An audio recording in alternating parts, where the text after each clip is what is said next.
আসসালামু আলাইকুম। নাবা টেক ওয়ার্ল্ডের রাসবেরি পাইয়ের উপর নির্মিত রাসবেরি পাই বাংলা ভিডিও টিউটোরিয়াল সিরিজের পার্ট 4-এ আপনাদের সবাইকে স্বাগতম জানাচ্ছি।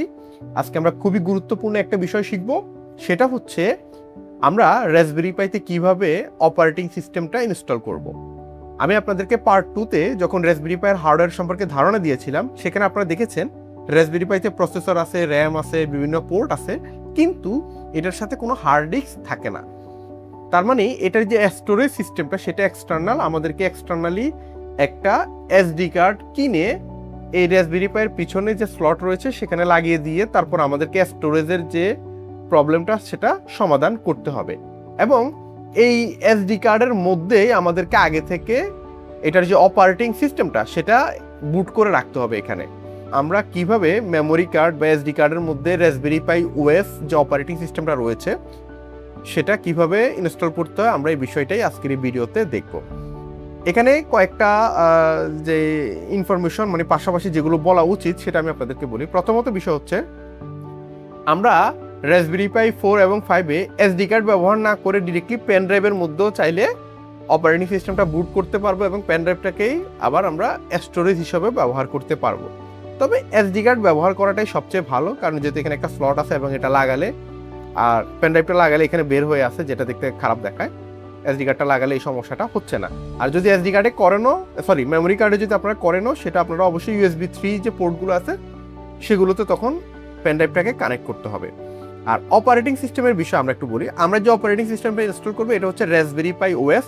এটা হচ্ছে রাসবেরি পাইয়ের অফিসিয়াল যে অপারেটিং সিস্টেমটা সেটা আপনারা আর একটু গুগল করলে এই অপারেটিং সিস্টেম সম্পর্কে বিস্তারিত জেনে যাবেন। এর বাইরে আমরা চাইলে উবুন্টু ইনস্টল করতে পারি, কালে লিনাক্স ইনস্টল করতে পারি।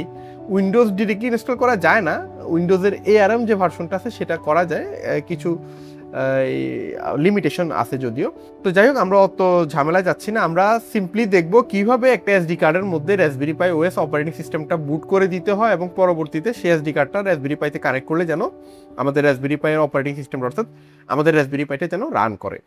তো আমরা এসডি কার্ড হিসেবে সবসময় একটা ভালো মানের এসডি কার্ড ব্যবহার করার ট্রাই করব। যদি ব্র্যান্ডের ব্যবহার করেন সবচেয়ে ভালো হয়। যেমন আমার কাছে এটা দেখতে পাচ্ছেন সানডিস্কের অফিসিয়াল 32 গিগাবাইটের একটা এসডি কার্ড। মিনিমাম 32 গিগাবাইট হইতে হবে। আর যদি 64 বা 128 গিগাবাইটের হয় তাহলে তো আরও ভালো, বাট মিনিমাম 32 গিগাবাইটের একটা এসডি কার্ড আপনারা অবশ্যই ব্যবহার করবেন। আর কখনোই কম দামি এসডি কার্ড ব্যবহার করবেন না, সেক্ষেত্রে কিন্তু রাসবেরি পাইয়ের সাথে এটা কাজ নাও করতে পারে। তো চলুন আমরা এখন দেখে ফেলি কিভাবে এই এসডি কার্ডের মধ্যে রাসবেরি পাই ওএস অপারেটিং সিস্টেমটা বুট করতে হয়। আমরা এই এসডি কার্ডটাকে কম্পিউটারের সাথে কানেক্ট করার জন্য একটা এই যে এসডি কার্ড রিডার ব্যবহার করব। এখন কিভাবে এর মধ্যে অপারেটিং সিস্টেমটা বুট করতে সেটা আমি কম্পিউটার স্ক্রিনে আপনাদেরকে দেখিয়ে দিচ্ছি। আমরা প্রথমে আমাদের যে ইন্টারনেট ব্রাউজার রয়েছে সেখানে রাসবেরি পাই ইমেজার এটা লিখে সার্চ দিব। তাহলে প্রথম যে ওয়েবসাইটটা আসছে এখানে রাসবেরি পাই সফটওয়্যার, আমরা এই পেজটাতে যাব। এখানে আমরা ডাউনলোড ফর উইন্ডোজ অপশন পেয়ে যাব, এটাতে ক্লিক করব। তাহলে ফাইলটি ডাউনলোড হওয়া শুরু হবে, আমরা একটু অপেক্ষা করব। আমরা ডাউনলোড হওয়া ফাইলের উপরে ক্লিক করব, ইয়েসে ক্লিক করব। এখানে ল্যাঙ্গুয়েজটা ইংলিশে থাকবে, ওকে দিব। তারপর নেক্সটে ক্লিক করব, I accept the agreement select করে নেক্সটে ক্লিক করব। আবার নেক্সটে ক্লিক করব, এখানে ক্রিয়েটে ডেস্কটপ শর্টকাটে মার্ক দিয়ে আমরা নেক্সটে ক্লিক করব।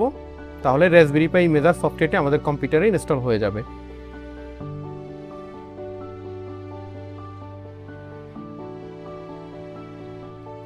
ওকে, আমরা ফিনিশে ক্লিক করব। তো আমরা এখন এই রাসবেরি পাই ইমেজার সফটওয়্যারটি ওপেন করব, ইয়েসে ক্লিক করব। এই সফটওয়্যারের মাধ্যমে আমরা আমাদের এসডি কার্ডের রাসবেরি পাই ওএসটাই বুট করে নিব। এটি করার সময় অবশ্যই আমাদের কম্পিউটারে ইন্টারনেট কানেকশন অন থাকতে হবে। তো দেখেন সফটওয়্যারটি ওপেন করার পরে আমাদেরকে এখানে প্রথম যে অপশনটা দিয়েছে সেটা হচ্ছে ডিভাইস সিলেকশন। আমরা এখান থেকে আমাদের রাসবেরি পাইয়ের মডেলটা সিলেক্ট করে দিব। আমার ক্ষেত্রে হচ্ছে রাসবেরি পাই 4। নেক্সটে ক্লিক করব, চুজ অপারেটিং সিস্টেম। এখান থেকে আমরা যে অপারেটিং সিস্টেমটা ইনস্টল করতে চাচ্ছি সেটা হচ্ছে রাসবেরি পাই ওএস 64 বিট। আমরা এটা সিলেক্ট করব এবং নেক্সটে ক্লিক করব। স্টোরেজ, এখানে আমরা আমাদের যে এসডি কার্ডটা কম্পিউটারের সাথে কানেক্ট করেছি সেটা সিলেক্ট করে দিয়ে নেক্সটে ক্লিক করব। কাস্টমাইজেশন, এখানে আমাদেরকে একটি হোস্ট নেম দিতে হবে। এটার প্রয়োজন হচ্ছে আমাদের রাসবেরি পাইটি যখন ওয়াইফাই অথবা ল্যান কানেকশনের মাধ্যমে আমাদের যে রাউটারের সাথে কানেক্ট হবে সেই রাউটারের ডিভাইস লিস্টে আমরা যেন আমাদের রাসবেরি পাইটাকে চিনতে পারি আমাদের ডিভাইসটা কোনটা, সেই জন্য আমরা একটা নাম দিয়ে দিব। তো কথার কথা আমি আমার রাসবেরি পাইয়ের নাম দিচ্ছি NTW ল্যাব, আমি এটা দিলাম। নেক্সটে ক্লিক করব। এখানে লোকালাইজেশন প্রথমে আমরা আমাদের ক্যাপিটাল সিটি হিসেবে ঢাকা সিলেক্ট করে দিব, ঢাকা বাংলাদেশ। টাইম জোনটা অটোমেটিক নিয়ে নেবে। কিবোর্ড লেআউট থেকে আমরা এটা US করে দিব। নেক্সটে ক্লিক করব। এখানে আমরা আমাদের রাসবেরি পাইয়ের জন্য একটা ইউজার নেম এবং পাসওয়ার্ড ক্রিয়েট করব। আমরা আমাদের রাসবেরি পাইতে যখনই লগ ইন করার প্রয়োজন হবে রাসবেরি পাই বোর্ডে, অর্থাৎ আমাদের কম্পিউটারে যেরকম উইন্ডোজের একটা পাসওয়ার্ড থাকে ইউজার নেম এবং পাসওয়ার্ড, সেম রাসবেরি পাইয়ের জন্য আমরা এটা করব। তো আমি একটা কাজ করতে পারি, দেখেন আমি একটা ইউজার ডিটেলস আগে থেকে রেডি করে রেখেছি। এটা আমি পরবর্তীতে যেহেতু আমার কাজে লাগবে তা আমি আগে থেকে লিখে সেভ করে রেখেছি এবং পরবর্তীতে আমি এটা দিয়েই হচ্ছে এই রাসবেরি পাইতে লগ ইন করবো। এরপর আমরা নেক্সটে ক্লিক করব। এখানে হচ্ছে আমরা আমাদের যে ওয়াইফাইটা সেই ওয়াইফাইয়ের SSID এবং পাসওয়ার্ডটা দিয়ে দিতে হবে। তো এখানে একটা বিষয় দেখেন, আমার কম্পিউটারে অলরেডি যেহেতু নিজেই একটা ওয়াইফাইয়ের সাথে কানেক্টেড আছে, আপনারা এখানে দেখতে পাচ্ছেন NT-Lab নামে একটা ওয়াইফাইয়ের সাথে কানেক্টেড আছে। তো সেই ওয়াইফাইয়ের SSID এবং পাসওয়ার্ডটা আমার রাসবেরি পাই নিজে নিজে ডিটেক্ট করে নিয়ে নিয়েছে। তো এই জন্য আমাকে কোনো কিছু করতে হবে না, আমি নেক্সটে ক্লিক করব। এখন একটি গুরুত্বপূর্ণ অপশন, সেটি হচ্ছে ইনাবল SSH। তো আপনি এটা অবশ্যই অন দিয়ে রাখবেন এবং অবশ্যই ইউজ পাসওয়ার্ড অথেন্টিকেশন এটা সিলেক্ট করে রাখবেন। এই SSH এর প্রয়োজনটা কি এটা আমি আলাদা একটা ভিডিওই করব এটার উপরে। আপনারা জাস্ট আপাতত যেহেতু আমরা আজকে রাসবেরি পাই OS এর বুটটা সেট আপ করছি, আমি আর এটা নিয়ে ডিটেল কথা বলবো না। শুধু আপনারা খেয়াল রাখবেন যে অবশ্যই আপনার SSH-টা ইনাবল করে রাখবেন, যদি এটা পরবর্তীতেও করা যায় রাসবেরি পাই চালু করে তখন, বাট এখানে চালু করে দিলে এক্সট্রা কিছু ফ্যাসিলিটিস পাওয়া যায়। জাস্ট এই SSH-টা ইনাবল করে নেক্সটে ক্লিক করে দিব। এখন আরেকটি গুরুত্বপূর্ণ অপশন, সেটি হচ্ছে রাসবেরি পাই কানেক্ট। এটা আমরা ইনাবল করবো কিনা, অবশ্যই এটি ইনাবল করে দিবেন। এটি ইনাবল করলে রাসবেরি পাই কানেক্ট নিয়েও আমি একটা আলাদা ডিটেল ভিডিও দিব। এটার অনেক ফ্যাসিলিটিস পাওয়া যায়। আপনি আপনার রাসবেরি পাইটাকে একদম রিমোটলি পৃথিবীর যে কোনো জায়গা থেকে বসে একেবারে ডেস্কটপের যে ইন্টারফেসটা আপনারা দেখতেন হুবহু ওই ইন্টারফেসে আপনি রাসবেরি পাইটাকে অ্যাক্সেস করতে পারবেন। কিভাবে করবেন সেটা আমি পরে দেখাই দেবো। আপাতত আমাদেরকে এটা ইনাবল করে দিতে হবে। কিভাবে ইনাবল করব দেখেন, SSH এর ক্ষেত্রে কিন্তু কোনো বাড়তি কোনো কিছু করতে হচ্ছে না, জাস্ট ইনাবল SSH করে রাখলেই আমার বাকি কোনো কিছু করার প্রয়োজন। বাট রাসবেরি পাই কানেক্টে ইনাবল করতে হলে আমাদেরকে এখানে প্রথমে রাসবেরি পাই কানেক্ট ওয়েবসাইটে আমাদেরকে লগ ইন করতে হবে। তো দেখেন আমি এখানে ওপেন রাসবেরি পাই কানেক্টে ক্লিক করছি। এখানে আপনার যে রাসবেরি পাই connect.raspberrypi.com এই ওয়েবসাইটটাতে আপনি আগে থেকে একটা অ্যাকাউন্ট ক্রিয়েট করে রাখবেন। জাস্ট আপনার নাম, ইউজার নেম এবং ইমেল অ্যাড্রেস এবং পাসওয়ার্ড দিয়ে দিলে অ্যাকাউন্টটা ক্রিয়েট হয়ে যায়। আশা করছি আপনারা সবাই পারবেন। যদি অ্যাকাউন্ট ক্রিয়েট করা না থাকে, ক্রিয়েট ওয়ান ফর ফ্রি এটাতে ক্লিক করে আপনারা অ্যাকাউন্টটা ক্রিয়েট করে নেবেন। আমার অলরেডি অ্যাকাউন্ট ক্রিয়েট করা আছে এবং আমাকে বলছে যে ওই অ্যাকাউন্টে এই যে আমার লগ ইন করার অপশন চলে আসছে, যেহেতু সেভ করা আছে আমার এই পিসিতে। আমি জাস্ট এটাতে সাইন ইন করলাম।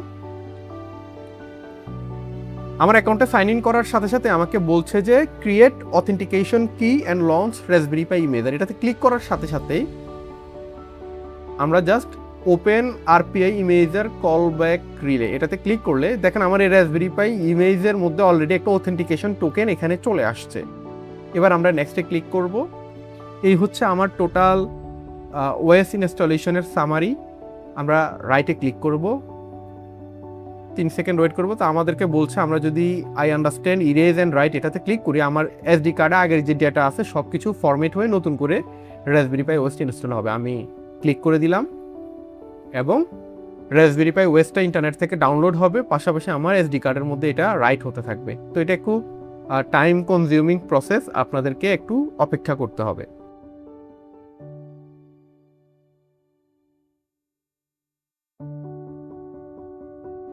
আমাদের SD কার্ডে ইমেজ রাইটিংটা কমপ্লিট হয়ে গেছে, এখন এটা ভেরিফাই হচ্ছে। ভেরিফাই হতে সামান্য একটু সময় লাগবে, অপেক্ষা করতে হবে। যদিও আমরা চাইলে ভেরিফিকেশনটা স্কিপ করতে পারি, বাট আমি আপনাদেরকে রিকমেন্ড করবো আপনারা এটা স্কিপ করবেন না, ভেরিফিকেশনটা হওয়া পর্যন্ত একটু অপেক্ষা করবেন।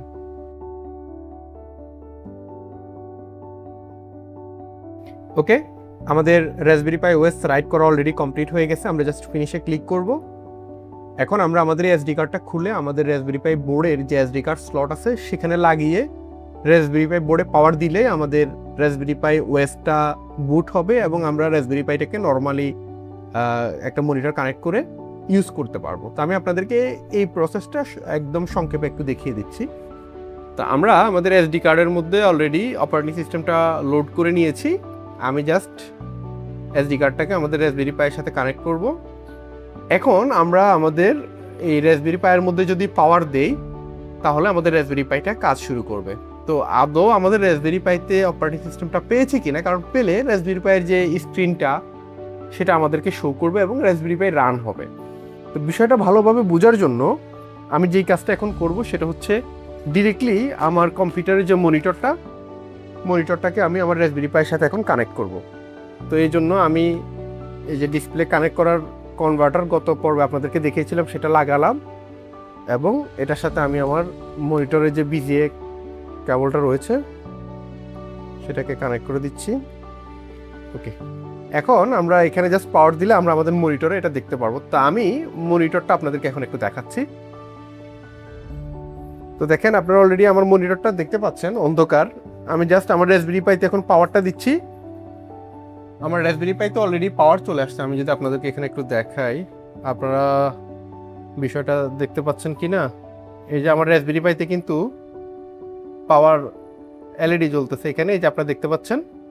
এবং আমরা অলরেডি স্ক্রিনেও দেখতে পাচ্ছি যে আমাদেরকে কিছু একটা মেবি শো করাচ্ছে এখানে।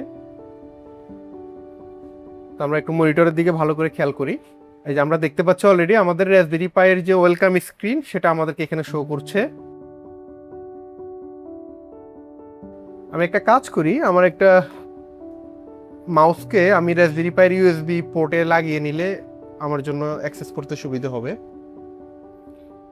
ওয়েলকাম টু রাসবেরি পাই। আপনারা অলরেডি দেখতে পাচ্ছেন আমাদের কিন্তু রাসবেরি পাইয়ের স্ক্রিনটা এখানে খুব সুন্দরভাবে শো করছে, যদিও লেখাগুলো হয়তো আপনারা ভালোভাবে বুঝতে পারছেন না।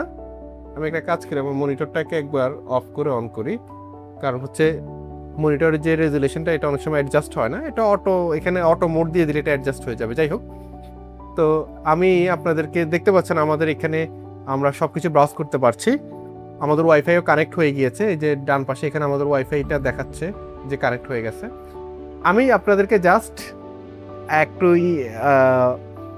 ইন্টারনেটে নিয়ে দেখাচ্ছি যে আদৌ আমাদের রাসবেরি পাইটা আসলে ইন্টারনেটের সাথে কানেক্ট হয়েছে কিনা, বা রাসবেরি পাই যে চলতেছে এটা আপনাদের বিশ্বাস হয় কিনা।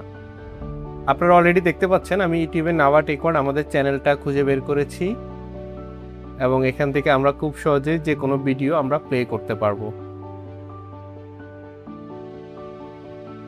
অলরেডি দেখতে পাচ্ছেন আমাদের চ্যানেলের ভিডিও আমরা রাসবেরি পাইতে প্লে করছি ইউটিউব থেকে। তো বন্ধুরা, আমি আশা করছি রাসবেরি পাই অপারেটিং সিস্টেমটা কিভাবে আমাদের এসডি কার্ড ইনস্টল করতে হয় বিষয়টা আপনারা বুঝতে পেরেছেন। ইনশাআল্লাহ পরবর্তীতে আমি রাসবেরি পাই নিয়ে আরও অ্যাডভান্স কাজ আপনাদেরকে দেখাবো। সে ভিডিও দেখার আমন্ত্রণ জানিয়ে আজকের ভিডিওটা এখানে শেষ করছি। আপনারা সবাই ভালো থাকুন, সুস্থ থাকুন। আল্লাহ হাফেজ।